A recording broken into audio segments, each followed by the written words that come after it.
وہ پیالہ مبارک سرکار کا جس کو آقا کریم علیہ السلام جس میں پانی پینا یا کچھ کھانا اپنے لب سے مس کرتے تھے، اس پیالے کو تو صحابہ کرام نے ایسے برتنوں کو بھی محفوظ کر کے رکھا ہوا تھا جن برتنوں کو آقا کریم کے لب انور سے مس ہونے کا شرف حاصل ہوا تھا۔ مجھے وہ یاد پڑتا ہے جب سرکار دو عالم صلی اللہ علیہ وسلم مدینہ منورہ تشریف لائے اور حضرت ابو ایوب انصاری رضی اللہ تعالیٰ عنہ کے گھر میں آپ کا پہلا قیام ہوا تقریباً 6 مہینے کے عرصے کا، تو وہ کہتے ہیں کہ ہم سرکار کی بارگاہ میں جب کھانا بھیجتے تھے تو سرکار آقا سے جب کھانا واپس آتا تھا تو ہم دیکھتے تھے برتن کو حضور نے کہاں سے کھانا کھایا ہے، یعنی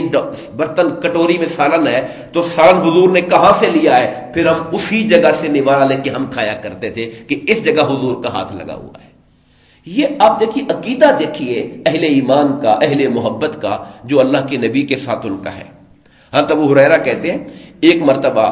عبداللہ بن سلام کون تھے؟ اصلاً یہودی علماء میں سے تھے جو حضور کی ہجرت پر اسلام جنہوں نے سب سے پہلے قبول کر لیا تھا یہود میں سے۔ تو ابو ہریرہ کہتے ہیں کہ ایک مرتبہ میں آیا تو انہوں نے مجھے کہا میرے گھر چلو۔ ایک دعوت دینے کا انداز کیا ہے، میرے گھر، جیسے ہم کوئی بڑی اعلیٰ چیز پکائیں، جی آج آپ میرے گھر چلے، میں نے یہ پکایا ہوا ہے، میں آپ کو یہ کھلاؤں گا۔ انہوں نے کہا میرے گھر چلو، میں تجھے اس برتن میں پانی پلاؤں گا جس برتن سے رسول اللہ نے پانی پیا تھا۔ میں نے وہ برتن رکھا ہوا اپنے گھر میں، تو آپ میرے گھر چل، میں تجھے اس برتن سے پانی پلاؤں گا جس برتن سے حضور نبی کریم علیہ الصلوۃ والسلام پانی پیا کرتے تھے۔ اور پھر صحابہ کرام میں سے حضرت سہل کے پاس حضور کا پیالہ تھا جس سے آقا نے پانی پیا، انہوں نے سنبھال کے رکھا ہوا تھا۔ لوگ ان کے پاس بھی جایا کرتے تھے اور کہا کرتے سہل ہمیں پانی پلاؤ، اور اس پیالے میں پانی پلاؤ جس پیالے سے حضور نبی کریم علیہ الصلوۃ والسلام پیا کرتے تھے۔ حضرت حجاج بن حسان کہتے ہیں کہ ہم حضرت انس کے پاس تھے، آپ نے ایک برتن منگوایا جس میں لوہے کے 3 مضبوط دستے اور ایک چھلا تھا۔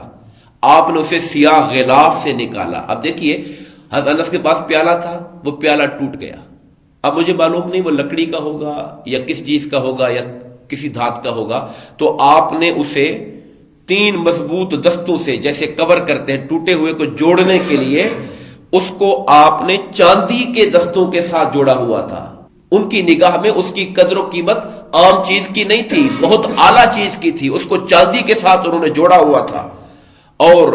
حضرت انس کے حکم سے اس میں پانی لایا گیا اور ہم نے پانی پیا، اپنے سروں اور چہروں پر ڈالا، حضور نبی کریم کی ذات پہ درود پڑھتے رہے، درود پڑھ رہے تھے اور ساتھ پانی اپنے اوپر ڈال رہے تھے۔ یہ ان کا عقیدہ تھا جو صحابہ کے بعد تابعین کا زمانہ آیا۔ اسی طرح یہ بھی روایات میں ملتا ہے، حضرت عبد الرحمن بن ابی امرہ کہتے ہیں کہ میری دادی روایت کرتی ہیں، انہوں نے کہا حضور نبی کریم ہمارے گھر تشریف لائے، وہاں ایک مشکیزہ لٹکا ہوا تھا، ایک مشکیزہ دیوار کے ساتھ پانی سے بھرا ہوا لٹکا ہوا تھا۔ سرکار کو پیاس لگی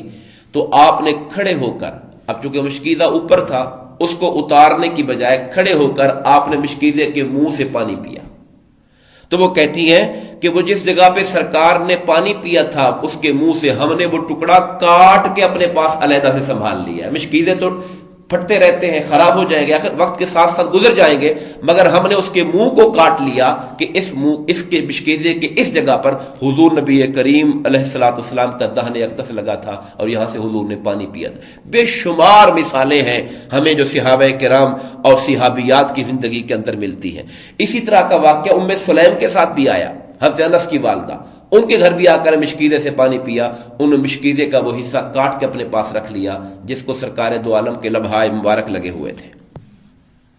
آخری بات جو ہم آج کے درس میں کرتے ہیں،